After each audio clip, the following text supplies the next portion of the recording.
Good morning friends. और अभी सुबह का टाइम है और सुबह उठने के बाद पहले पानी से अपना चेहरा धो रही हूँ ताकि देखने लायक मुझे खुद को लगे। उसके बाद पानी पीने का कार्यक्रम। और जो मेरा जो रूटीन है ना, तो आप मतलब एग्जैक्ट आपको फॉलो करने की ज़रूरत नहीं है। आपको जो सही लगे आपकी फैमिली के हिसाब से, आपकी रिस्पॉन्सिबिलिटी के हिसाब से आप वो फॉलो करें, क्योंकि हर किसी की अलग अलग जिम्मेदारियाँ होती हैं, अलग अलग ये होता है कैपेसिटी होती है, तो अपने हिसाब से करें। उसके बाद थोड़ी सी स्ट्रेचिंग एक्सरसाइज वगैरह करने के बाद फिर मैं इधर बाहर पानी डाल रही हूँ। और ये सब करने के बाद फिर उसके बाद मैं नीचे वाले फ्लोर पे पोछा मारूंगी। और अभी टाइम हो रहा है 3:45 बजने वाले हैं। और नीचे वाले फ्लोर पे मैं इसे स्पिन मॉप से पोछा लगाऊंगी। और कल मैंने दिन के टाइम में, दोपहर के टाइम में, मतलब 12 बजे करीब ऊपर वाले पूरे फ्लोर साफ़ किए थे। तो आज नहीं करूँगी क्योंकि आज मुझे शैम्पू भी करना है, तो मुझे टाइम थोड़ा बचाना है और बाथरूम की सफाई भी करनी है। तो इसलिए सिर्फ नीचे वाले फ्लोर पे पोछा लगाऊंगी और सीढ़ियों पे, वो भी आधी सीढ़ियों पे। और कमल जी को आज जल्दी जाना है, तो इसलिए मुझे थोड़ा सा जल्दी जल्दी काम करना है। कि ये होता है ना कि हमें अपने हिसाब से, अपने जो भी जिम्मेदारियाँ उसके हिसाब से टाइम मैनेज करना पड़ता है। तो अब 4:05 हो रहे हैं। अब मैं बाथरूम वगैरह साफ़ करूँगी। पहले वॉश बेसिन साफ़ कर रही हूँ। तो वॉश बेसिन जनरली तो मैं इसी से, जो हैंड वॉश होता है उसी से साफ़ कर लेती हूँ। कभी कभार हार्पिक या दूसरा कुछ केमिकल यूज़ करती हूँ।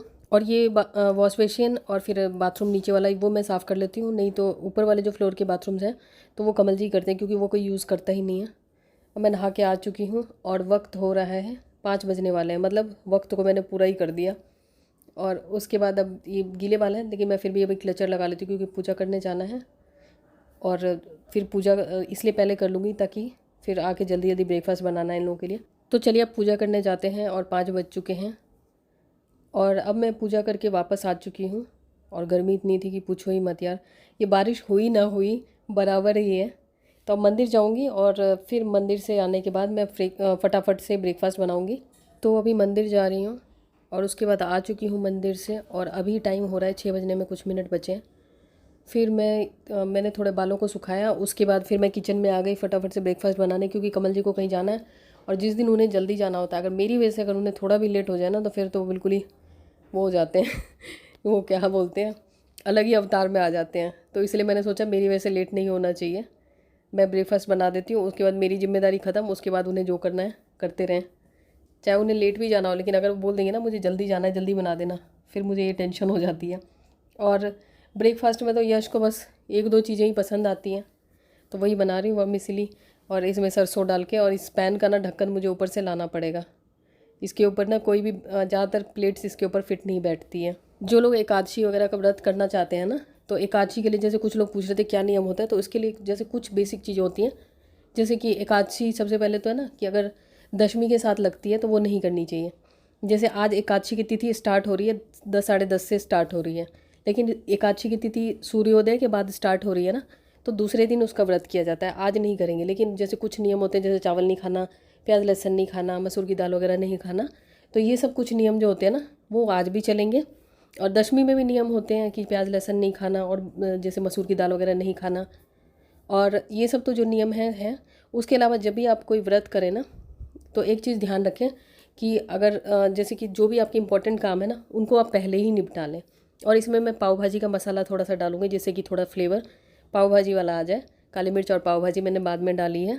जो भी भारी काम होते हैं या कुछ इस टाइप के काम, ताकि आपको उस व्रत वाले दिन ज़्यादा मेहनत ना करनी पड़े, नहीं तो फिर उसके बाद आपको बहुत ज़्यादा थकान हो जाएगी। इस चीज़ का ध्यान रखें। और बहुत ज़्यादा हैवी चीज़ एक दिन पहले ना खाएं, जैसे चने की दाल हो गई या कुछ ऐसी चीज़ें जिससे गैस बनती है, जो लेट से डाइजेस्ट होता है। जैसे अरबी की सब्ज़ी हो गई, ये सब गैस बनाती है और दूसरे दिन फिर आपको मतलब बहुत बेचैनी होगी। तो इसलिए हल्का खाएं एक दिन पहले भी और दशमी के दिन भी। और जैसे कि आज एकादशी की तिथि स्टार्ट हो चुकी है, मतलब हो जाएगी 10:30 बजे से, 10 से 10:30 बजे के बीच में। तो फिर जैसे एकादशी का नियम होता है वैसे ही चलेगा, लेकिन व्रत अगले दिन से होता है। और फिर जो पारण का टाइम होता है, उसमें भगवान की पूजा करके भगवान को जो भी हम प्रसाद चढ़ाना चाहें वो चढ़ा के, फिर ब्राह्मण के लिए आप कुछ दक्षिणा रख सकते हैं। पहले तो ये होता था कि लोग घर में ब्राह्मण को बुला के ब्राह्मण भोजन कराते थे, लेकिन आजकल तो होता ही नहीं है, कल्चर लुप्त होता जा रहा है। तो आप पंडित जी की वगैरह के लिए दक्षिणा निकाल सकते हैं। और दक्षिणा निकालने के बाद जो भी आपने व्रत किया है ना, तो व्रत का भगवान को ये बोल दीजिए, जो भी मैंने व्रत किया है इसका जो भी फल है वो आप ग्रहण करें, आप सब आपको समर्पित है। इससे ये होगा ना कि जैसे कहते हैं ना कि अगर जैसे बच्चों के पास पैसे होते हैं तो बच्चे इधर उधर खर्च कर देते हैं, लेकिन अगर वो पैसे आप माँ बाप के पास दे दो ना, अगर 5 रुपये बच्चे के पास है, माँ बाप को दे दिए ना, तो माँ बाप की जिम्मेदारी होगी 5 का आपको और बढ़ा के दे देंगे। लेकिन अगर आपने रखें तो आप हो सकता है आपको पता नहीं चले कहाँ खर्च कर लो। ठीक उसी तरीके से होता है, जैसे कोई पूजा पाठ करते हैं, कोई व्रत करते हैं, उसका जो भी फल है भगवान को ही दे दें, अगर किसी उससे नहीं कर रहे हैं तो। अगर किसी आपने वो करके मन्नत वगैरह कर रखी है तो अलग चीज़ है। और ये सब्जियां ना मैं इसलिए काट रही हूँ कि ताकि लंच बनाते समय थोड़ा आसानी हो मुझे। वैसे मैं पहले प्रिपेयर करके ऐसे नहीं रखती हूँ जब टाइम होता है, तो अभी तो मैं सोच रही हूँ जब कमल जी जाएंगे तो घर पे मेरा कब्जा होगा, फिर टाइम मेरे पास ज़्यादा बचेगा। तो अभी बीच में टाइम था तो मैंने फटाफट से सब्जियां काटनी उनको छिल के रख लिया, बाद में काटूंगी। और थोड़ा सिरका डाला है इसमें मैंने। और जिस दिन व्रत हो ना उस दिन एक चीज़ ध्यान रखना चाहिए कि आप फालतू की बातचीत में ना पड़ें, फालतू के लोगों से बात ना करें, जो मतलब जिससे आपकी बनती नहीं है उनसे बात ना करें, नहीं तो आपकी एनर्जी बहुत ज़्यादा ड्रेन होगी, फिर आप जो व्रत जिस उद्देश्य से करें ना वो आपको फल नहीं मिलेगा। अभी 7 बजे है, मेरा काम हो चुका है। अब मैं भगवान को जल चढ़ाने आई हूँ, क्योंकि मैंने कहा पहले ब्रेकफास्ट ही बना दूँ। और फिर कमल जी को मैंने बोल दिया कि आप नीचे जब आपको खाना हो तो खा लेना मेरे अगर आने से पहले, अगर आपको लगे भूख लगे या ज़रूरत हो तो, नहीं तो मैं आके दे दूँगी। और थोड़ा सा नंगे पैर मैं घूम रही हूँ। और व्रत वाले दिन भी ना कोशिश करनी चाहिए हमें, जो फलाहार वगैरह भी करें तो बहुत लाइट चीज़ों से करें, अगर फलाहार करते हैं तो, जिससे कि हमारी बॉडी को डिटॉक्स होने में हेल्प हो और जो हमारा स्पिरिचुअल ग्रोथ है वो भी सही से हो। और उस दिन इस चीज़ का ज़रूर ध्यान रखें, अगर जैसे किसी से बहस ना करें, किसी से उलझे ना, अगर कभी गुस्सा आ भी जाए तो भी चुपचाप रह जाए, तो नहीं तो फिर आप देखेंगे ना कि आपकी एनर्जी बहुत ज़्यादा ड्रेन हो गई है। क्योंकि हम जो व्रत वगैरह करते हैं तो अपने आप को एनर्जाइज़ करने के लिए 7:30 बज चुके हैं, नीचे आ गई हूँ मैं। अब खीरा खाऊंगी, उसके बाद फिर ब्रेकफास्ट करके फिर बर्तन धो रही हूँ। और जब तक कमल जी नहीं जाएंगे तब तक तो फिर अभी मैं नीचे ही रहूँगी, फिर जाऊँगी मैं ऊपर वाले फ्लोर पे डस्टिंग वगैरह करके। और कोशिश करनी चाहिए जैसे हम जिस दिन व्रत करते हैं उस दिन और कुछ नहीं अगर हमें समझ आता है ना, तो या तो भगवान का नाम आप जाप कर सकते हैं, नहीं तो महामंत्र जो है हरे राम राम राम हरे हरे, हरे कृष्ण कृष्ण कृष्ण हरे हरे, या आप इसको इस तरीके से भी कर सकते हैं, हरे कृष्ण कृष्ण कृष्ण हरे हरे, हरे राम राम राम हरे हरे। इस महामंत्र को आप जाप कर सकते हैं। अगर आप माला पे नहीं कर सकते हैं, आपके पास बैठ के जाप करने का टाइम नहीं है, तो मन में कर सकते हैं। जॉब भी करें तो भी कोई दिक्कत नहीं है। इससे आप देखेंगे ना धीरे धीरे धीरे आपकी जो चेतना है उसमें आपको काफ़ी अंतर लगेगा। और वैसे भी कहा जाता है कि जो भगवान श्री हरि हैं उनकी पूजा सबसे कठिन भी है, सबसे आसान भी है। सबसे कठिन तब है जब आप उनको भगवान मान के पूजते हो, और सबसे आसान तब है जब आप उनको अपना कोई रिश्तेदार कोई अपना मान के पूजते हो। तब उनको आप मतलब जिस भाव से करो ना तो वो उसी में खुश हैं। तो अगर आप इस भाव से करते हो ये भगवान है मतलब पराए हैं, फिर तो वो पराए जैसे रहेंगे। अगर उनको अपना बना के करोगे फिर तो मतलब जैसे अपने बच्चों का करते हैं, अपने घर के किसी सदस्य का करते हैं ना, बिल्कुल वो वैसे उनका मतलब जैसी भावना से आप उनके साथ रहोगे वो आपके साथ वैसे ही रहेंगे।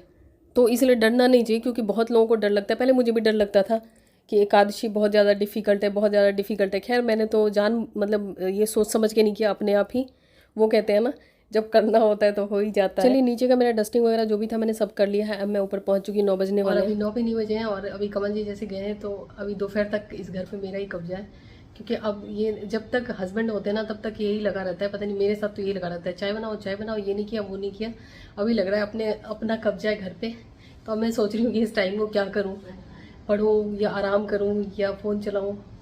खैर ये मैं अभी डिसाइड कर लेती हूँ कितना टाइम किस चीज़ के लिए लगाना है, क्योंकि अभी सही में यार ऐसा लग रहा है कि एकदम अपना ही घर है। तो चलिए आज का व्लॉग यहीं तक था, मिलती हूँ आपसे नए व्लॉग में, तब तक के लिए बाय बाय।